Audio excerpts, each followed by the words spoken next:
Welcome to everyday cooking. இன்னும் எங்கள் சேனலுக்கு சப்ஸ்கிரைப் பண்ணாமல் இருக்கிறீங்களா?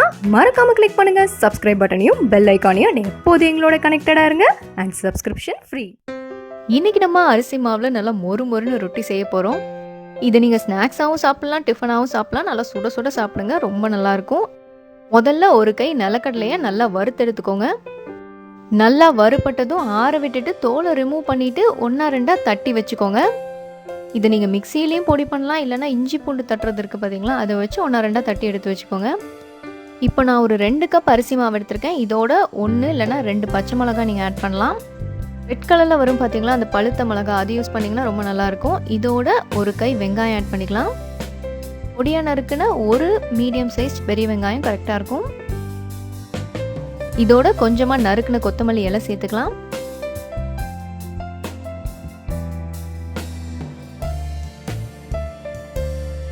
அடுத்ததாக கொஞ்சமாக நறுக்குன கருவேப்பிலையும் சேர்த்துக்கலாம். இதோட நம்ம பொடிச்சு வச்சிருக்கிற அந்த நிலக்கடலை ஆட் பண்ணிருங்க.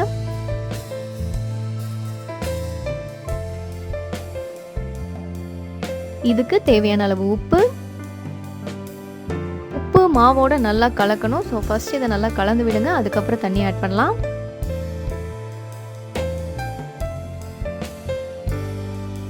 கொஞ்சம் கொஞ்சமாக தண்ணி சேர்த்து பிசைய ஆரம்பிங்க.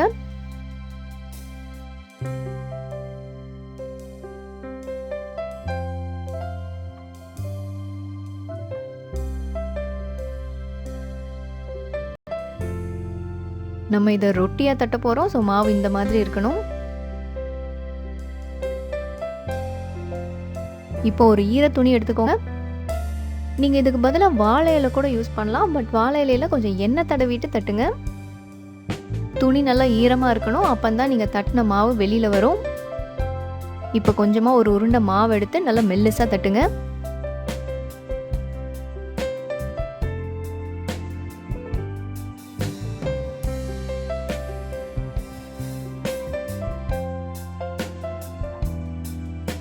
இப்போ தோசைக்கல்ல கொஞ்சமாக எண்ணெய் விட்டுக்கலாம். இந்த மாதிரி இந்த துணியோடு எடுத்து அப்படியே கல்லில் போடுங்க. துணி ஈரமாக இருக்கிறதால இது ஈஸியாக வரும். வாழை இலையாக இருந்தால் நீங்கள் எப்படியும் எண்ணெய் தடவி இருப்பீங்க, அப்படின்னாலும் ஈஸியாக வரும்.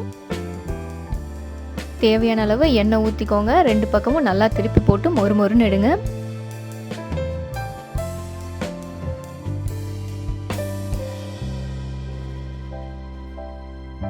இதோ நம்மளோட ரொட்டி ரெடி ஆயிடுச்சு. சுட சுட சாப்பிட்டீங்கன்னா செம்ம டேஸ்டாக இருக்கும். வேறொரு இன்ட்ரெஸ்டிங்கான ரெசிபியோட உங்களை சந்திக்கிறோம். மறக்காமல் எங்கள் சேனலுக்கு சப்ஸ்கிரைப் பண்ணுங்கள்.